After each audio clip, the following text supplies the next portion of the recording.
Okay, the 4 limitless contemplations. May all beings have happiness and create the causes of happiness. May they all be free from suffering and creating the causes of suffering.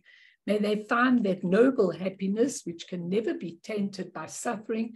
May they attain universal impartial compassion, free of worldly bias towards friends and enemies.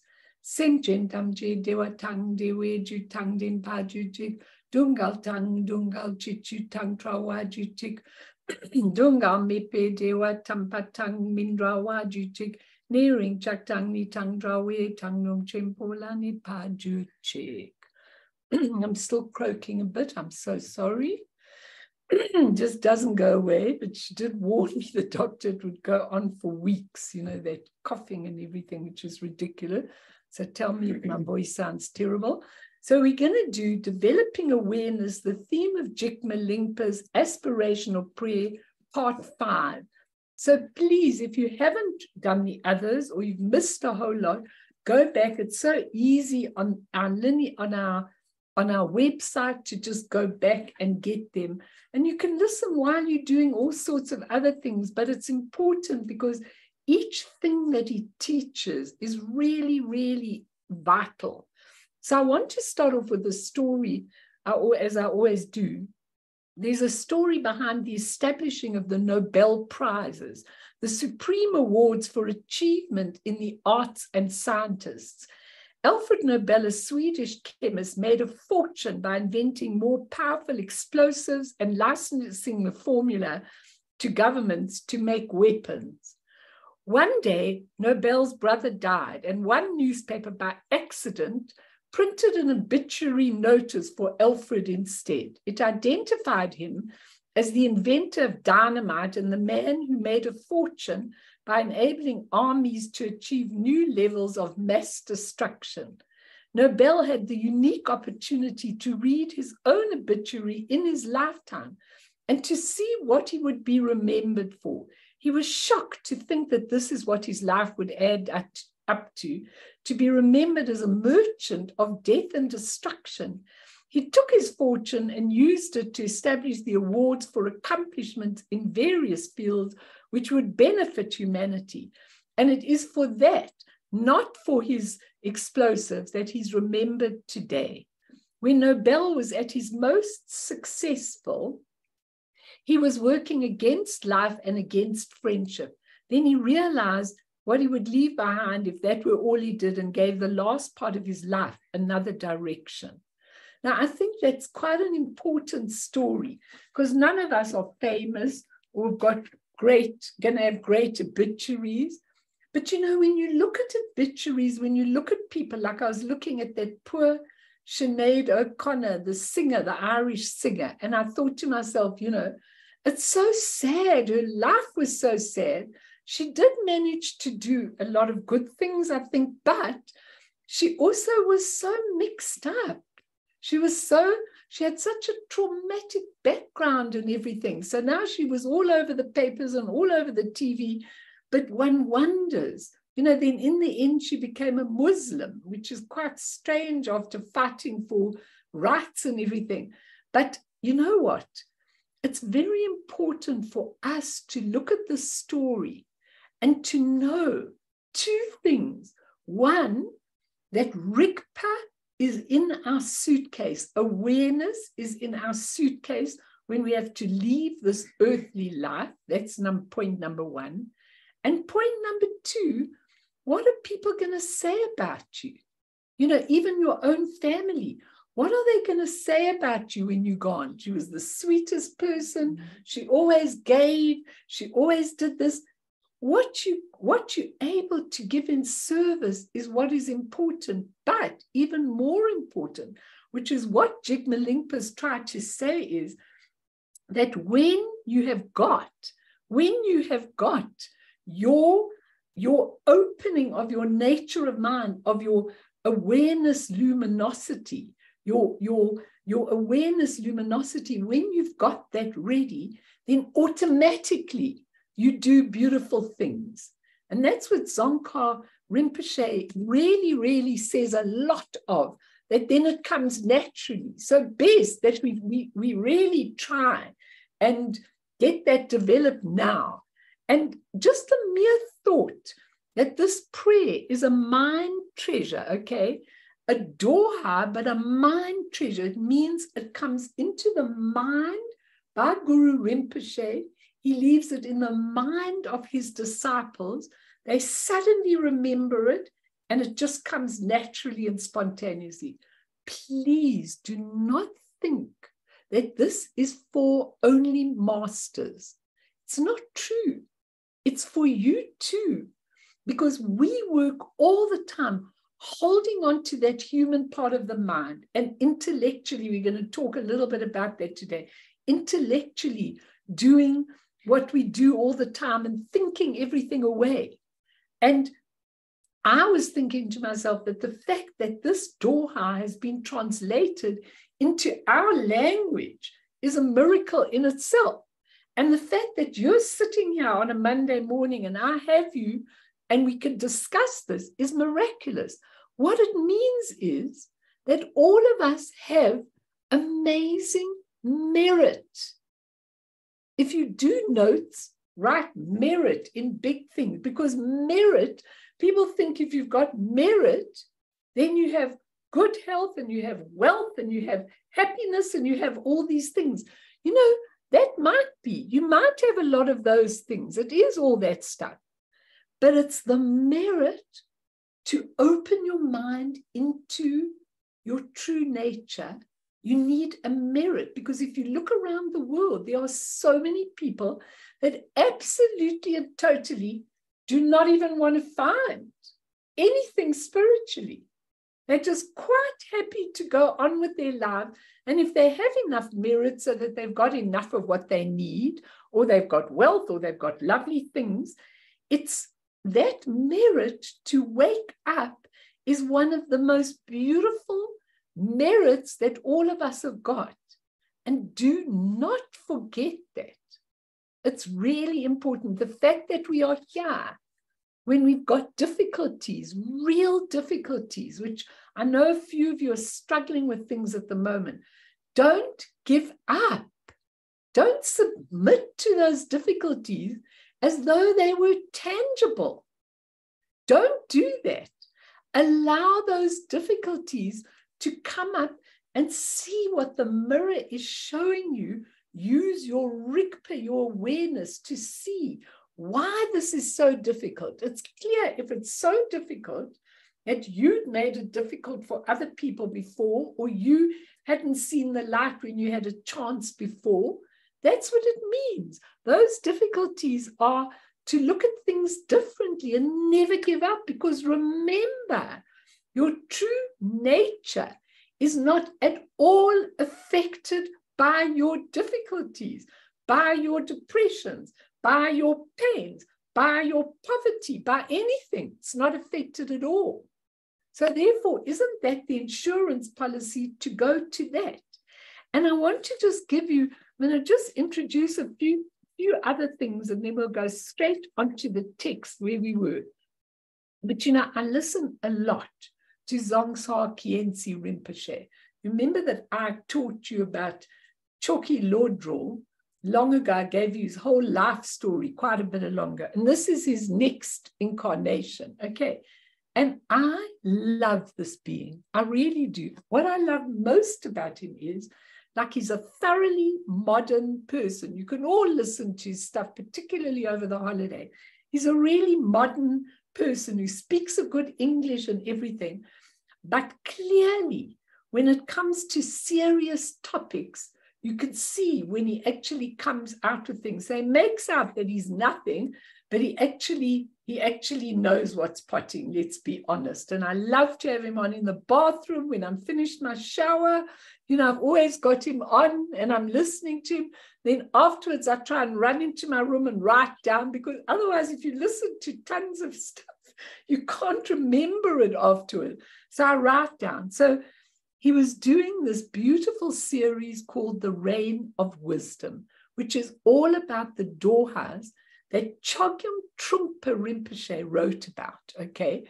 And it's very interesting because he thought he was the greatest, Chogyam Trungpa, even though he was a bit of an alcoholic at the end, but he did unbelievable things. And he wrote this book, The Reign of Wisdom, and he was teaching on it. Okay. And he says, everything about the true nature is called to the great masters ordinary mind. Such an interesting title, isn't it? Ordinary mind would make you think it's ordinary, and that's right. It really is ordinary if you've always used it. To us, it's super special, but he says there's nothing special. And in these dohas, they teach about the ground luminous emptiness, which is what Jigme Lingpa's prayer is all about. He says it's always there. It never gets affected by anything. And he says, no matter what role we are playing in this life, we could be a beggar, we could be a king, we could be an intellectual. He goes, you could be a Canadian. He was teaching Canadians. You could be an American. You could be a South African. You could be anyone. He says, and on and on and on. But nothing changes with your luminous emptiness. This is just a reflection of what's going on. I mean, if you look at all our destinies, where you landed up, Natty, in Taiwan, when I used to pick you up every Monday morning, but you landed up in Taiwan, you obviously had to give something there. And you, Jade, you've got to look at the places where you are because you've got a lot of light to give. And sometimes we just see it in terms of ourselves and we can't see what it's all about. But if you just have one moment of Rigpa, you get to see it all. So he says, when we get hung up on the luminosity, in other words, the creation out of the ground, what Anam Thubten calls the Zinang, what came out of the ground, when we get hung on it, all our thoughts, all our situations, oh, well, this is luminous, he says, then we can get into eternalism because we can think this luminous thing is going to last forever. So it's called eternalism. And so many people in this world really, really live with eternalism. So many people say to me, and I'll go back to God, God will decide for me, and I'll live happily ever after on the right hand of God, whatever. Just think about eternalism. How would you go and live in a particular place and never be creating? I mean, it's absurd when you think of it. And if you only focus, if you're a Buddhist and you only focus on the emptiness, then it can become nihilism. It can become nothingness. So he says, if it's nothingness, then why wouldn't I go out and rape someone if I want them? Why wouldn't I go out and rob a bank? Because if you dissolve in the end, then what difference does it really make? He says, neither of these are what it's about. You can have an experience, that Mahamudra, that Dzogchen, anywhere, anytime, here and now. And the other thing which is really important, I just want to write what I wrote down. It's very interesting. These Canadians ask these fascinating questions because they have no problem coming up in an audience of 300 people and just challenging him on any subject. We like so timid. Some of you won't even talk in this group, and it's not even a huge group. But you know what? They come in. So the one guy says, so what does it mean to have a real relationship with the Guru and really be in touch with your true nature, and that the Guru is in your true nature and you've made that connection with the Guru? So this is what he said, and I thought I have to give it to you. That's all. If you've got this connection with Guru Rinpoche, with the Guru, with whoever it is, he says, if all that you wish for yourself does not come true, then you are in a state of union with your Guru and your true nature. But when all the things you wish for yourself do not come true, And all the things you never even dared to wish for come true. Then you're connected. I want you to think about that. Because in other words, all the things that you wish for yourself are all these ego things. I want more money. I want a nice partner. I want this. I want that. I want that. And none of those will come to fruition. But the things you have not even thought about with your human mind, the things you have not thought about, those will come about because suddenly you'll be somewhere and suddenly you'll make a statement to somebody and you'll go to yourself, and where did that come from? It's such an interesting thing because over the years, I realized how many times the guru used me as a vessel. And I was always over many, many years of dealing with clients and therapies and things like that. People would come back to me years later. I'd see them somewhere or whatever, and they'd say, you said, now I have no recollection of saying nothing. I really don't know what I say. As soon as I've said it, it's gone and I don't remember. You told me, and that's exactly what happened. Then I go, oh, you could have fooled me. You know, you really could have fooled me because I don't know where that came from. I did strange things in my life always, or sometimes I was in front of an audience and I had a whole thing I was going to teach on and it never came out. Something else came out, okay? And that's when you're in touch because all the things you dare not wish for, to see the truth for people, to be able to point out the truth, to be able to do things in a very dignified manner. That is what being in touch with your luminous emptiness is about. Does anyone want to say? I'll just give you two more quotes and then we'll go straight into the text. So from my diary, I told you when I was working with Jigme Lingpa for the whole session on the Yeshe Lama text, I used to write down the things that really, really touched my heart. And this was one of his sentences, which I want to leave you with. A renowned bodhisattva in his final existence, treasured in theater of both comedy and tragedy. Can I read that again? A renowned bodhisattva in his final existence, treasured in the theater of both comedy and tragedy. Now ponder that sentence. I pondered it for all the time. And you know what I realized? When I was doing the Nondra of the Dzogchen, which is where you have to act out each of the realms. So you run around like a lunatic acting it out. When you're a hungry ghost, you run around your room. It's supposed to be done outside. You pick up everything. You hold it tight to yourself. You're yelping what you want and what you desire and all of that kind of thing. When I was doing the hell realms, I was screaming out. Then I realized there are people next door in the retreat centers, but I was screaming, running around like a lunatic. When I was in the human realm, I went, oh, well, what's new? You know, everything was in the human realm of all of them. So I imagined when I thought of this sentence that in actual fact, the Dakinis would laugh at you on how stupid we are to put ourselves into a realm. We don't even know when we go into a deep stupor that we're going into a hell realm. We don't even know that we're there.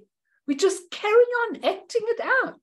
So it's tragic on the one hand, but it's very funny when you act out these things and you go running around the room and you're thinking, oh my God, now I'm a hungry ghost. Now I'm a jealous God. And I'm going to kill you and you and you, and I'm going to win at everything. And I was acting these out until at the end of acting out, what you do is you just fall on the floor into an absolute exhausted stupor, and then the mind sharp. Now think about what I'm saying to you, because all of you want to know, how do I touch that mind? You have to exhaust the intellectual human part of the mind. Exhausted. So you lie on the floor and you've got no more defenses, and you see the nature of mind. You're all looking at me. I don't know what's going on in your minds. Okay, one more quote and then I'm done. Then I'm opening it to you. This is what Jigme Lingpa said. When people with deviant view, in other words, the wrong view, their minds controlled by externals, see the door of irrefutable truth, their entire fixated mountain of belief collapses. And whatever is apparent is a glorious symbol of non-dual spacious awareness.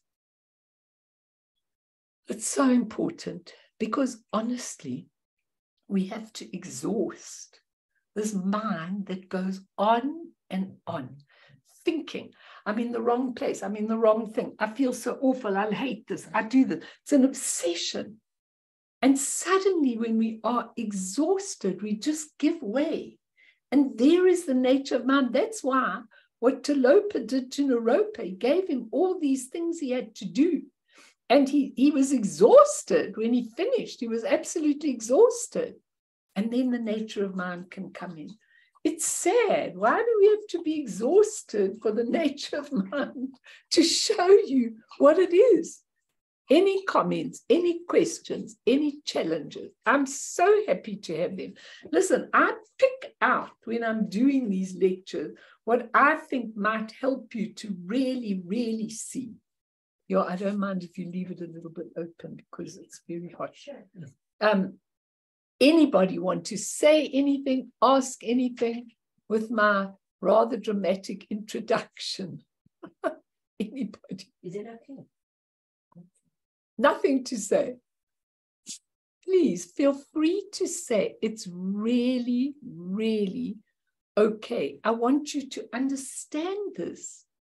My purpose in taking Jigme Lingpa's aspirational prayer and Anam Thubten's explanation of the prayer, my reason for doing that is so that you can awaken. It doesn't matter where you live, it doesn't matter what you're doing. You need to awaken. Yes, Rubari, you're ready. Hi, everybody. Sorry, I also flew. But it's amazing what you're saying, Mel, about how when you've exhausted, like, I love how you gave the example of you do all these things, and when you look at it from, I guess, like the Dakini's perspective or the Bodhisattva's perspective, we are really, it's stupid. It is funny. It's stupid, but it's funny. And it is kind of sad. So one of the things that happened this weekend, but also it'll lead into the question is, so, I practice all the time, and I usually will practice because the baby's always with me. Oh. You're going to have so much space when you go overseas now for a while. Oh, she's frozen now. I don't know what the electricity is like. Come back. Oh. You froze for a bit. Am I back? Okay, thanks. So, I practice, and obviously he's around me and he sees it. And so the week before he actually turned one, he started to, put his hands together, how we like Chinrezi hands. But it was always at that time when I'm going to take refuge in the morning or in the afternoon. And then sometimes he would just, like, something is happening for me internally, like I'm fighting with the thought, I'm like pissed off about something or whatever, preparing for Sweden, sad about leaving him. And he would just look me dead in the eyes and put his hands together. And it was just like, he doesn't speak the way, like you and I are so eloquent and lots of stuff, but he said everything and the timing of it. And I just thought, but he's so small. And it was uncanny because he didn't do it once. He did it like over and over different points in the week. And whenever then I was like feeling especially like, I'm going to give up, I don't really want to do this, that's when he'd really he'd crawl and walk up to me, look me in the eye, and then do that. So I think it is amazing how It's Not amazing. quite. And you're amazed at a baby that can do it. I'm Yes. amazed at animals that can do it. When Mm. I'm going through stress or I'm sick or something, my animals come and prostrate in front of me. I mean, how Wow. do you actually prostrate in front of me? They're unbelievable because they know. Because what you're looking at is not an intellectual knowing yet. You're looking at a real knowing. They're fresh from those real, they're fresh from where they've come from, and they know. And what is so sad to me is the way we take all these people, these children, and we close them up, because eventually when they're seeing things and they see the world, and people at school start teasing them, and they start telling them, they're strange and they're peculiar. So we say, don't tell anybody about that, and don't tell anybody about that. And we clam them into a body. And that's what we do with our kids. Mm. But Mal, as you say that about like clamming, I hope I don't, and I will see also what happens with our lives. But something again with Vineka. So his name actually means enlightenment or clarity, luminosity. It's the Shona version of it, or Shekinah glory, I guess, if you are, I don't know, Christian or whatever. And so anyway, again, he started Krish recently, and I've taken him, and he's been sick on and off, so then he'd go back and forth. But there's the one day I went in, and as I, kind of say bye to the kids and bye to the teacher, these kids are cheering. They're like, Neka, like he's won the championship of the world. And today when I went in to like drop off his cake and just say thank you and then say bye because the term is going to end soon, they were all like, oh, you're the mommy and all this stuff, and all of the parents now know me. So it's not about, oh, because I'm famous, but it's this child who, I guess in a way is also strange if you looked at it one way, is so, there's something so magnetizing about him, but it's not just the magnetizing, it's the way he heals people around him, even me, even my parents, even. And so the question I wanted to ask was, so I'm thinking about bodhisattva vows, and I kind of stumbled upon it actually. Zonsa Kinyense was talking about what is refuge, and then he gave the vows. So then I was like, oh, here I am with them. But Vineka was asleep, and he heard the whole thing. In sleep, right? So I just wanted to know, does that mean, for example, that he's also taken vows, or is it just enough that because he's heard it and the aspirations and everything, that it's now something seeded in him? I did it consciously, but yeah. It's definitely seeded in children. It's definitely seeded. But it's, it's like this Zoom refuge and everything.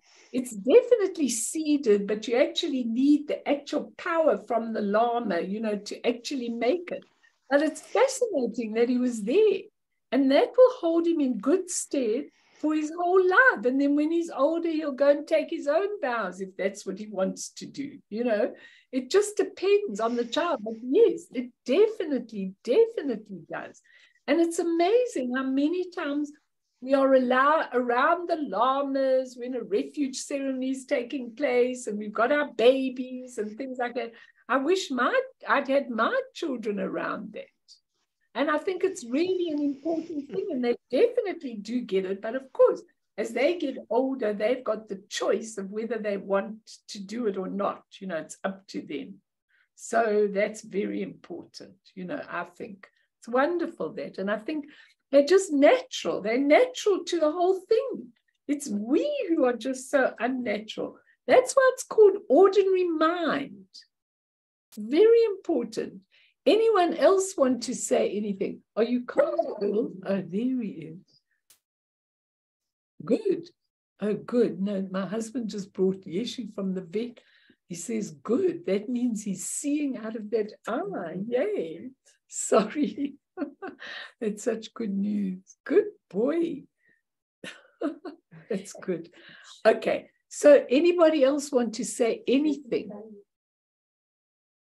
Anyone? Do you want to go on? That's so good that your eyes looking. I know, because the medicine Buddha's been looking after you. Very good. Yay. I just do the medicine Buddha for him and me all day in the background, all day. And now he's just gone to see, and apparently there is some vision. So that's really, really good news. Okay, so everybody, we were doing verse 3, and we were doing, I think, verse 4, or we didn't get, just let me see if we went, we were doing verse 4 as well. Just let's go through a little bit, just put 3 and 4 on so we can read it. And then we do them, the 3 very quickly, because I did give you that. You can go back and get the teaching. Okay. So verse 3, inconceivable and free from all conceptual exaggerations, the referent point to existent or non-existent collapses. Even Buddha's tongue struggles to describe this truth. It has no beginning, no end, and no middle. It's a space of deep, profound clarity. May I realize the true nature of the ground of Dzogchen. And verse 4, and then I just want to do these 2 very quickly because we've done quite a lot of it, and then go on to verse 5. In the unborn original purity, which is pristine in itself, the radiance of the spontaneously present unconditioned shines, it comes out, yet not held as something other, the great union of awareness and emptiness, the understanding of primordial ground culminates through this realization. May there be no pitfalls concerning the vital points of the path. And I'll just do 5 while we've got it up. From the beginning, it is already pure, and the term view does not even exist. By awareness realizing its own nature, it pulls itself from the sheath of meditation. You know, we're all so obsessed with meditation. And he says it pulls itself from the sheath of meditation. Because there are no reference points, it's also freed from the chains of conduct. In the womb of the unconditioned nature, naked and free from conceptual elaborations, may there be no pitfalls concerning the vital points of the path. Now let's just go through 3 and 4 very, very quickly, and you can go back and do them. Okay, what he's talking about in 3, and you can take it off now, most people have got it, Bern. What he's talking about is relative truth versus ultimate truth. Okay, and they don't have a difference between duality, sublime versus ordinary, and good versus bad. We need the relative truth. Otherwise, our lives would be completely and utterly chaotic if we didn't have some rules or some things, we would be absolutely in chaos. But when it comes to the ultimate, so the relative, we know karma and the causes and conditions and all of that, and we need those causes so we don't murder and rape, although it doesn't seem to be helping at the moment. But the ultimate truth is what the Buddha did to teach the ultimate truth is he can only teach in negation. So he says, it's not this, it's not this, it's not this, it's not this, and then you can draw your own conclusion. Same in the Prajna Paramita. It's really important because the karma naturally fits in with the relative truth. And for the majority of people, that's how they see the world. But we are waking up now. The seeds are coming. And I told you, Nagarjuna said, I have no assertions, therefore I am flawless. No assertions. We have so many assertions every minute of every day. We have another assertion. Okay, he says he's flawless. No attachment to ideology. Doctrines do not hold the truth, and that's how it is. So, and we can also look at the relative and ultimate as conditioned and unconditioned.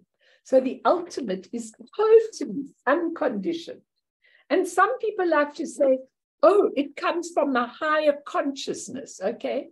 But what's higher consciousness when it's called ordinary mind by a lot of the great masters in their songs? Okay, we wired to believe in pigeonholing, to absolutely reify, solidify everything. Unconditioned is very crazy to our brains when we say it's not like this, it's not like this, it's not like this, it's not like this. Some smart ass were going to say, okay, brilliant. It's not like all of that. So what is it? Now that's where we are different, because you can't pigeonhole the real ultimate truth. You can't, it's also, you don't need intellect. You don't, in fact, the simpler you are, like as Rugari was saying, with her baby, he's simple. He hasn't come to the complexities of life. And when people are simple, it's really, really very easy to understand. So actually, handicapped people who don't have that intellect and everything are much easier to find this. Such an interesting thing, don't you think so? Because it's not nothingness, but it's full of potential. Now in verse 4, I'm just going through these quickly because we did do them last time, but I'm just going through them. He says in verse 4, it's called the pathless path of Dzogchen. Now most of us, if we hear the words pathless path, we're in a panic. Okay, so what should I do, Melanie? I have this all the time. So what should I do with this? And what should I do with that? And people want to have an absolute answer what they should do. But when you are in touch with your true nature, you let it unfold. You let that truth slowly unfold by itself. And it liberates itself by itself. The minute you have that, that's why it's called the pathless path. The minute you have the intellect intervening, you've got to resolve it. And then you may resolve it and it may not be the right way. Such an interesting thing, isn't it? And when you look at the inseparability of the ground, which is who we are, the path, which is what we go on in order to get back to the fruition and the ground are the same. How did we not stay with the ground, as Gail was asking last week? How come at least we went on the path, but then we come back to the fruition and we go, but I always knew this. I always knew this because we already had the ground before we started. That's why it's called the pathless path. And the path is all about Rigpa, your pure awareness. And the fourth dimension is always there. Now, you know how people go with the mindfulness movement. Take your mind out of the past is gone. Don't put your mind to the future hasn't been made. Stay in the present. So what happens if I stay in the present and I'm holding on to it? Maybe it's lovely. Maybe I'm enjoying what I'm doing in the present. So maybe I'm hanging on. Don't hang on to anything. That's the whole point. If there is a pathway that the Buddha taught, okay, then he taught it just to help you to cross the ocean. At the end, we don't need any of this. I can't explain this verse in any other way when he says, not held as something other, the great union of awareness and of awareness and emptiness. And when we realize this, it's amazing. Now, I can't tell you that my practice keeps changing. It keeps moving. And suddenly I think, no, I don't want to do that anymore. It's not satisfying me anymore. But I think we should. We should be able to go, because eventually we just need to do nothing, no thing, and we get there straight away. But how do we get there when our minds are so trained to hang on to everything and attach? And he says in the pathless path, There's so many complex methods of Vajrayana, and Atiyana, which is just before the Dzogchen, is a little bit beyond the other yanas, but it's simple. And Dzogchen regards all the yanas, from Hinayana going all up, and Mahayana, and all the different levels, regards it based on conceptual mind. You get something, you think about it, you execute it, and that's how it is. Whereas suddenly, when you've got Rigpa, you suddenly realize it doesn't matter. He says the path in Dzogchen is about realizing Rigpa and stabilizing one's consciousness, incorporating it into your everyday life. Now, how do you incorporate it into your everyday life? We might get a glimpse of awakening from a master intrinsic, but it's easy to lose such an awakening. So how do we ensure that we keep that awakening, even if we have a little glimpse? All of you have had a glimpse, otherwise you wouldn't be sitting here. Trust me, you've all had a glimpse. You've had more than a glimpse. Okay, that's all you need.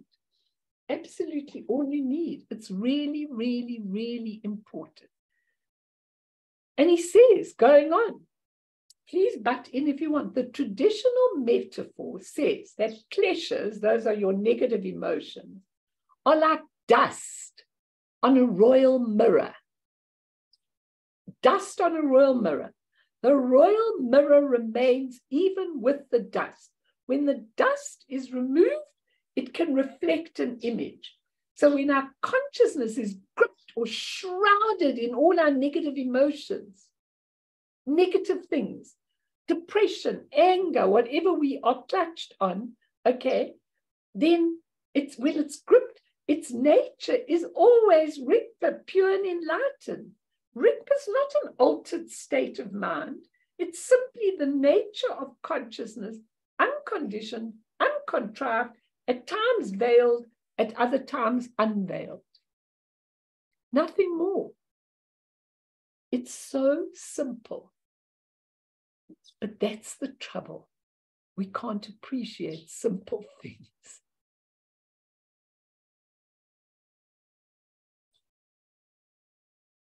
I can see you all concentrating, which is good. Does anybody want to say anything? Because we're going to go on. I told you last week. Yes, I have to butt in. Please. Mel, okay.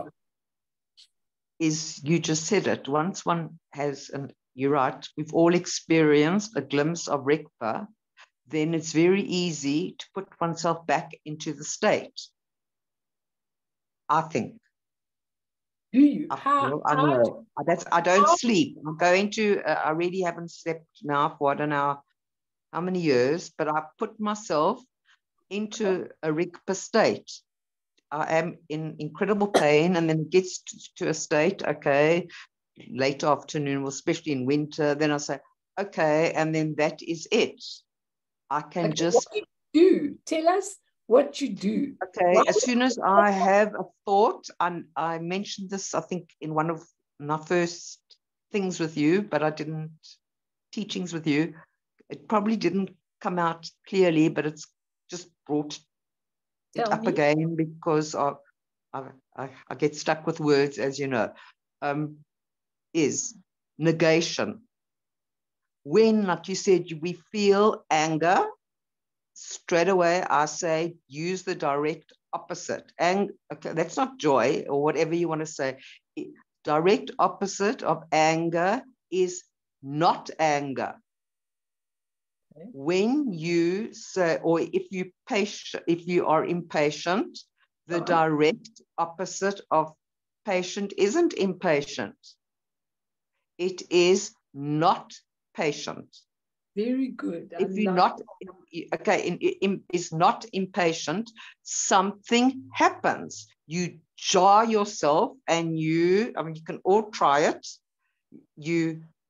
So pain, not pain, and something happens, and I'm off or out. So it's very easy for all of us to change our thinking. And for Regalia, especially, you know, I have a family, my sister-in-law who has the upstairs house deliberately will come in, and she says she hates it, my Buddhism. I mean, she does it with such, and the whole face changes. And I just say, thank God for load shedding, because then she's out to the shops. But my little nephew of 2 was here, and he went straight to the Dorji and the bell. I know he is my brother, in any case, my twin brother, and he knew how to hold it, which hands, and he played it. So you can't teach. As soon as he saw it, he just came in and he took it, you know. So I said, that's it. Okay, but I'm digressing. But I'm saying is, so all of us, that's how easy Dzogchen is. That's why I hope you do the Copper Fountain and you continue on this. So, you know, for all of us, it is so easy. It's not saying just negate everything. So if you have a thought, it's no thought. And then you can avoid, I mean, I did a few weeks ago, I did a inner mind silent retreat, and it didn't work on me. And the Lama said to me, okay, I said, okay, this is what happened. She says, okay, you don't need it. Most of us don't. You've just jumped ahead. So I think everybody here, I just get the feeling, otherwise we wouldn't be here, don't need it. We just need that simple leap over. I love what you're saying, because we always, you see, in the Mahayana, you change anger to love. But we're not trying to change anything. But when it's negation, not this, not this, not this, not this, when he says it's not like this, it's not like this, it's a completely different story, because if it's not like that, then it's not anything. I love that. When you go, I'm angry, I'm depressed, whatever it is, I'm depressed, and then you sit in it and you go, not depressed. Now, you know what you've told me is so interesting, because my one experience that I really had was in the days I used to go to Samiling. I told you about this experience. And some of these lamas used to come and teach, and they used to leave you cross-legged for at least 3 to 4 hours. I don't know if you've ever experienced that, because if I was there now and someone sat me for 3 hours with my legs crossed, I would just stretch my leg out and in whenever I wanted to. But in those days, I was obedient to everything. And suddenly the pain was so great in my knees, and I didn't know what to do. The person was going on, and exactly what you said, I just said, beyond pain, no pain. And suddenly I was in a dimension. It happened, by absolute fluke, but you could actually do it. I was in a dimension, nothing hurt anymore. It was gone. It was no pain. So I love what you're doing, and let's do it. It's just my own thing, this, but I love, when I tried, let's say, depressed, to say, I'm happy. I can't fake it. But if I said the direct opposite, I've just made this up, not depressed, something happens. It's automatically negated. So I think we all can try it when we have anything, Definitely, Karen, definitely. And I love to see your face when you're teaching, although the hour's okay when you can. But the bottom the load shedding, it's a bit difficult now, Just remember what I did with you last week, where Longchenpa said how to awaken directly. He said, do not manipulate your mind. Do not grasp at your mind. The more we manipulate it, the more pollution will occur. Contrived mind will obscure the essential meaning. So Anam Thubten says, what's he saying? Since Rigpa is already the nature of mind, we don't have to make it. It doesn't have to be created. So he says, don't try and get there. Leave your mind alone. Whatever experiences arrive, good or bad, don't grasp at them. Let go of your preconceived notions and motives of what you're supposed to be experiencing. When mud is in the water, the more you stir the muddy. I gave this all to you last week. Leave it alone, and it will settle, clean, and pristine.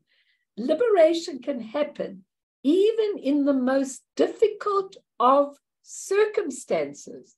Even knowing the nature of mind does not mean we won't feel pain, but the reaction that the ego puts on pain would not be there anymore. So it's a different attitude. It's just an awareness, an emptiness. There's not the slightest separation between what is to be known and the knower.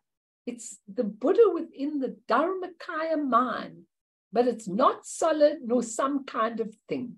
And it can just shine. Now think of this. Let's do the meditation, because it's not eternalism, always feeling good, and it's not nihilism, always feeling that there's nothing there at all. It's neither of those. Don't search anywhere, he says, for your nature of mind. It's already in us. Just rest in uncontrived, natural state of your own mind, and the most profound awakening will come to you on the path of Dzogchen. Now, let me just say this to you, and then let's meditate. The path of Dzogchen is not for everybody. Okay? I think for most of you, it is the path you might like to go on. But it's definitely not the path for everybody. And if you look at the way you come to things in Dzogchen and the way you come to things in Mahamudra, they both land up at exactly the same place. But in Mahamudra, you go through steps and steps and steps and steps until you eventually free yourself. In Dzogchen, you just jump over the water. Now, I went to Mahamudra. I did the Mahamudra. I did all the steps in the Mahamudra, and my mind just wasn't there. It just wasn't there. And Lama Yeshe said to me, just do what you need to do. The minute I came across this pathway, I just knew I was home and dry. The minute I came back to Guru Rinpoche, I knew that I had done this. And once Taisitu introduced me to this, and I asked him, I said, I've been very kindly taken into the Kaju lineage this lifetime, and Lama Yeshe has always protected me in the most unbelievable way. He bashes me as well, but he protects me like nobody's business, okay? And I was taken in. And they say that the Kaju lineage, which is the Mahamudra path, the Kaju lineage is something which really cleans you up a lot. And it was beautiful for me to listen to Dzongsa Khyentse Rinpoche really saying that these Kaju masters are amazing and they knock it out of you. And I needed to be knocked out of me. But what was interesting for me was the minute Taisitu introduced me, it just all came back. But it doesn't have to be for you. If you want to do the steps, like I've told you, Eric can send me 500 shamatha meditations a day. And in the Dzogchen, it says you do need to do shamatha first, but once you've done it, if you stay there, you'll not see into your awakened mind. So it's a much faster pathway. But if that's not for you, that's okay. You can learn about it and you can do your own path, because Mahamudra gives you really every day. You've got to go through absolutely everything. And Corin will tell you, in the Nondra of the Dzogchen, it's much quicker, because if you get it, you get it. I mean, when I was doing those realms, I mean, I got those realms truly, truly, truly, truly. And now when I see Tulku Urgent Rinpoche telling you to do the things to get rid of the realms within your own mind, it makes absolute sense to me. But it may not to all of you. It may not, and that's okay. Don't be afraid. But it's a very simple path. And we're going to just look now at verse 5. And it's really important that you understand this. Okay. Do you want to do a meditation, or anybody want to ask or say? Well, let's do Karen's meditation.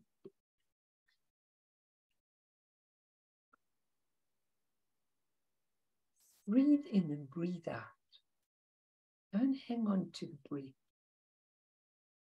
When you breathe in, you're breathing into the spaciousness like the sky, the emptiness.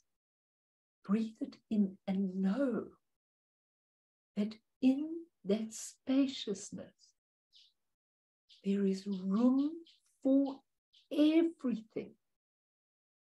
Good and bad. There's no good and bad. It's all comes out of the ground. It's all luminous, even when it's anger, when it's pain, when it's depression, when it's sadness, whatever it is. Just breathe into the sky, absolute spaciousness. As you breathe out, just let all the stuff out of you and realize that absolutely everything, from you to your moods, to your thoughts, to your everything, is all luminous because it's made out of the same nature as the empty ground. So actually, there's no bad. Actually, relatively, there's bad and good. Ultimately, there's no bad. So take the emotion that you're feeling today. You might be impatient, you might be depressed, you might be angry, you might be hassled, you might be pressured. Take whichever feeling you have and let it come out. And as it comes out, you say, no anger, or no pain, or no depression, or no sadness, or no busyness, no pressure.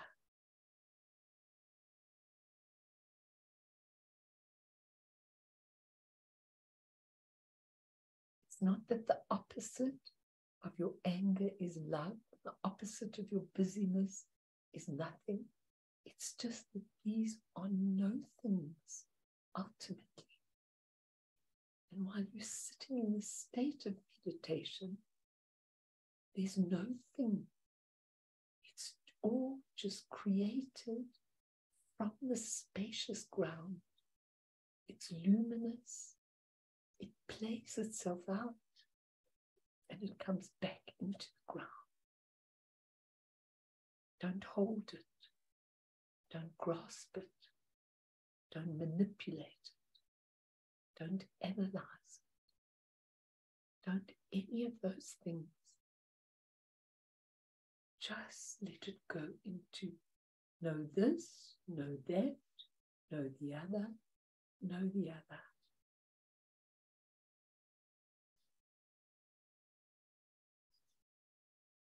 Sameness, the wisdom of equality. Everything is the same. Everything is sameness. And you might feel a relief inside you to know,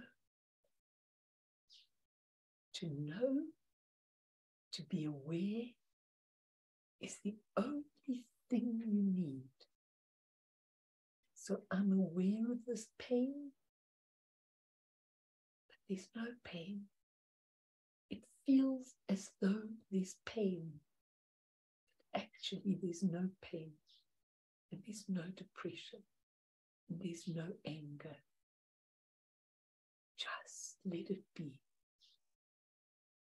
And if you get it, you might get it once, and you might try and do it another day, and you don't get it. And that's okay. You just keep coming back to Rigpa, luminous awareness. Rest in the uncontrived, natural state of your own ordinary mind.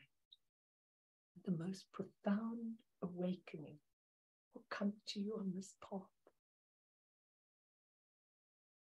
Nothing to do, nowhere to be. And as we go on to the next verse, he says, pull it out of the sheath of meditation. So this beautiful feeling you can have when you're standing in the line in the shop, when you're visiting a friend, when you're standing in nature, when you're walking, when you're even talking to someone.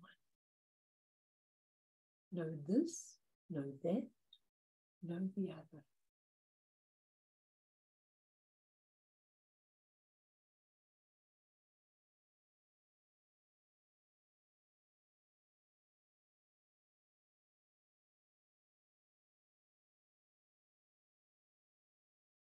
Try it. Try it. Because it's really important that you try it and you apply it. That's what's important. And we'll just quickly finish with that verse 5, which is from the beginning, it's already pure. And the term view does not even exist. By awareness, realizing its own nature, it is freed from the sheath of meditation. Because there are no reference point, it is freed from the chains of conduct. In the womb of the unconditioned nature, naked and free from conceptual liberations, may there be no pitfalls concerning the vital points of the path. So let's just go through that number 5. You can take it off, Pooh. There are 3 things. There's the view. You know, if you actually go on top of a mountain, the first thing you look at is the view. Where am I coming from? What am I seeing? That's the view that everybody has. The meditation, we'll talk about in a moment, and the conduct, the fruition that comes out of the view and the meditation. These 3 are in all the yanas from the beginning. But Dzogchen actually transcends the view, meditation, and conduct. Whenever a philosophy of view is given in the other traditions, we are always defending, they always defend their view to validate it. So, you know, if you watch these monks debating, they're attached to their view. But actually, says the Dzogchen teaching, all views come from the conceptual mind. They're mental creations. So, you know, we're always defending it. You're going, no, it's not like that. This is how it is. But only when you can say, no, it's not like that, that's the end of the story. As soon as you've got to defend it, then you're in your ego again. Just think about that. It's such an interesting thing. And you, dear Rugari, are going to have to do this in Sweden all the time. You're going to do this, but you can still keep in mind the whole thing of not this and not that, okay? Some views are more profound, closer to the truth, but still the conceptual mind. Even the view of Dzogchen is still philosophical. In this verse, Jigme Lingpa says there's no view, and that is radical and changing and challenging. Now, you know, Keith Dowman writes all about the radical view, okay, which is no view. And, you know, it's really difficult. And he also has the most wonderful command of the English language. So half the time, I have to go and look up half his words that he uses, because he uses such beautiful English. I don't even know all the words that he uses or anything like that. But when it's radical and challenging, it means there's no view. That's so hard for us. What happens when your spouse or someone comes along and says, oh, well, just tell me about it. What are you doing this for? Then immediately you're giving your view. Well, it's because of this and it's because of this. Don't. The Dzogchen view is freedom from all views. In the realm of the nature of reality, Anam Thubten says, there's no duality between what is to be understood and the mind that understands. No difference. The verse says, in the realm of pure ground, there's nothing to see, no thing to see, nothing to see, nothing to view, nothing to contemplate, and nothing to be understood. Nothing is no thing, nothing to be understood. Is there nothing there? No, there is something, but the something is not tangible and concrete and defendable. It's just the luminosity. The Dalai Lama is really smiling at me. The luminosity coming out of the ground and just going to dissolve back. So it might stay for quite a while. But when I look at the luminous nature of everything, it changes every minute. It's always changing, that beautiful luminosity, the colors of the rainbow, and it goes back into the ground afterwards. Already pure means free from everything. Dakpa or pure means free, not anything there. No conceptual elaborations, no words, no limitations, no particular characteristics, only the true experience of Rigpa. No view can drive the thinking mind crazy.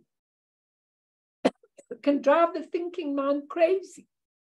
Now, that's where he gave his beautiful example in Anam Thubten. He said, we were going to a friend's wedding with another friend in Northern California. The GPS took us to the mountains, but there were small roads up the mountains to get to the wedding. They were having this wedding in this remote place. And he says, the GPS just stopped. It couldn't direct them anymore. And he thought, oh my God, GPS is like the thinking mind. At some point, you may have to take a leap into the unknown. You may have to jump off the ledge of the thinking mind. Thinking mind can take you to this point. Then like the GPS, it no longer works. You have to dump the GPS and use something inside you. Isn't that a beautiful example? He says, so one uses what people do so that they're not left high and dry. They use these lengthy inquiries, logic and reasoning, and then beyond. Or just beyond, as every conclusion turns out to be a concept. Now, I listen to the debating. Not this, not this, not this, not this, not this. It's not like this. It's like this. It's not like this. It's like this. And I realized, you know, sometimes I want to say, just get on with it. Say what you want to say and get finished.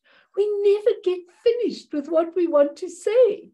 It just goes on and on and on and on. We never get finished with it. We never finish what we want to say. Look at me. I'm blabbing for the whole morning.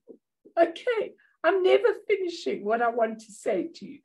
And in line 2, by awareness, I'll just quickly finish this. By awareness realizing its own nature, it pulls itself from the sheet of meditation. Now let's look at what he says. Meditation, or gompa, is a way to go beyond concept to experience. So first we have understanding, then we have experience, then we have realization. Okay, now in Dzogchen, the meditation is uncontrived. That means no methods, no techniques, it's effortless, it's non-dual, just what Karen says now. It's like non-meditation. If you want to look at non-meditation, go back to my meditation lecture, and I gave you Keith Dowman's non-meditation. It means no meditation. You can go back and get that. I think Nadine's put some of that onto the YouTube. It's just a dynamic experience, like pulling a sword from a sheath. The sword is Rigpa, itself pure awareness, no grasping, no rejecting of experience. Just by relaxing in awareness, do not try and create a special state of mind. Molly, do you understand that? Do not try and create a special state of mind. Do you know why we do create a special state of mind? Because we always think, I can't do this. The masters can do this, but I can't. Stop thinking that. It's rubbish. Anything these masters do, we can. It's just that they've cleaned out their rubbish. Use their rubbish that they've got. They've cleaned it out. And now they're just there, and they just know, and they just understand. And the line 3 says, because there's no reference points, it's freed from the chains of conduct. Now, I don't know about your parents, but my parents, my mother liked you to do the right thing. Okay, she always said to me, if someone gave you a present, did you write to them? I mean, in those days, you couldn't WhatsApp them when I was growing up. You had to write a letter or a postcard or something, or phone them. It was a whole long business, not like today. And she said, have you thanked them? Have you told them what a beautiful present? I mean, when you look at conduct, there was so much conduct we were taught. And at school, the teachers thought I was naughty and questioning, and I always got into a lot of trouble. Okay, but we told this is how to behave. And in Buddhism, we told this is how to behave. When you start on Hinayana, you must be vegetarian, you must shave your head, you must stay in a monastery, you must do your prayers, you must do this, you must do that, all the conduct. Okay, maybe a lot of us have already done that conduct. I can't do that. I can't stand it when somebody tells me, do this, do this, do this, unless they can assure me that I'll get there after it, then I'm prepared to do it. When they say to me, do the nondra, sometimes that nondra doing 110,000 is really monotonous and everything. But the only reason I did it mainly was because I knew that I was clearing stuff out. And that's what I wanted. So I wasn't concentrating on the clearing stuff. I was concentrating about releasing my nature of mind, which still hasn't been released. But anyway, it doesn't matter. I knew what I was doing. But he says, conduct is when you incorporate the experience of meditation into your everyday life and the wisdom of the view into life. I'm nearly finished. Into action, into your relationship to the world. Now, on the Tuesday nights, and those of you that can't manage on the Tuesday nights, especially the Australian girls, you can get that on YouTube, because I'm trying to teach them a transcendent relationship, how you look at a person in a completely different way to how the ego does here. The conduct changes. Now, Dzogchen transcends even conduct. There are no shoulds, there are no should nots. We let go of the whole system. We don't directly conduct. We live from pure awareness. And the mind is no longer ruled by the ego, thoughts and emotions. It's not ruled by that. freedom and joy without fear exudes. It's a natural goodness, non-violent and altruistic, noble conduct. But we don't believe it. We only believe if you do this, then it's good. If you don't do it, it's bad. If we do this for someone, it's good. If we don't do it, it's bad. Our whole lives are into good and bad, and maybe the ANC in this country really needs a bit of training in good and bad, okay? Before they jump over into their freedom or anything like that. But the bottom line is you need faith to know. We don't have faith that the nature of mind always tries and does the best automatically. You don't have to think about it. Automatically, it tries to do the best for all the people around you. I really want the best for you. I'm so happy when people challenge me. They say, I don't agree with you. I love it because it keeps me on my toes. I don't want you to accept. I'm just giving you my version of what I can do to understand all of this. And the nature of mind makes us grounded in the center of one's being when challenges arise in life. When the challenges arise in the right state of mind, life is intrinsically beautiful. That's how it is.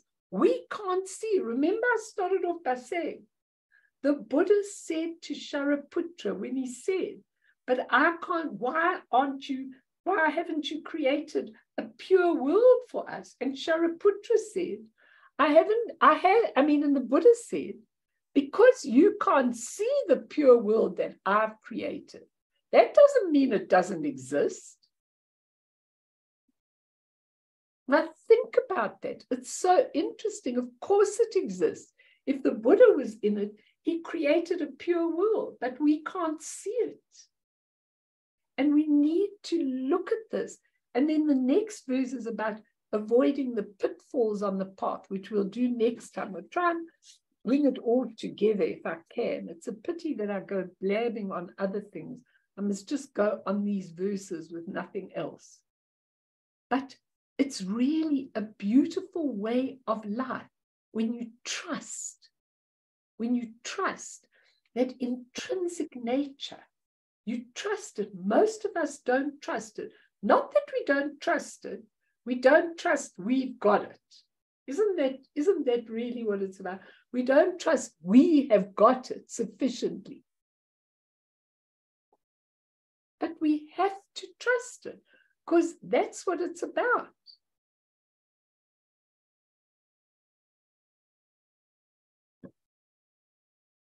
And then we'll do it. I've also got a whole lot of stories. I didn't even get to them today. But isn't it?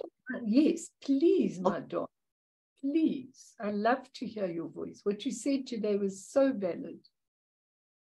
Refuge prayer. Okay, I'm butting in. In the Dzogchen refuge prayer, no. Then you've got, it's called the ultimate refuge. Exactly. And you take refuge in your own mind, emptiness, clarity. I take refuge. So that's I think 1, 2, 3, 4, the 5th part of the Dzogchen refuge prayer. So I think if one even adds it to the normal refuge, even if you don't understand it, something again happens.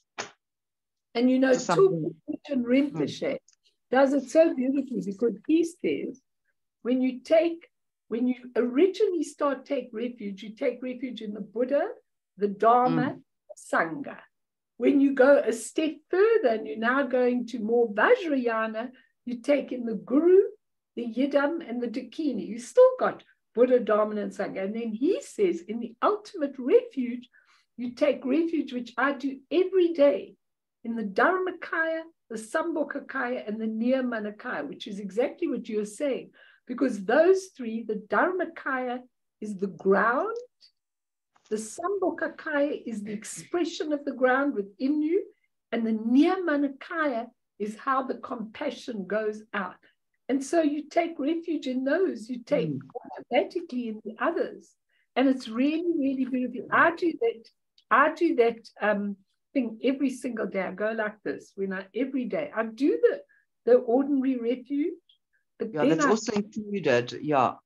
I know then I go Namo in the empty essence Dharmakaya, in the luminous nature Sambhokakaya, in the manifold capacity Niyamanakaya, I take refuge until enlightenment. It's a beautiful, beautiful prayer.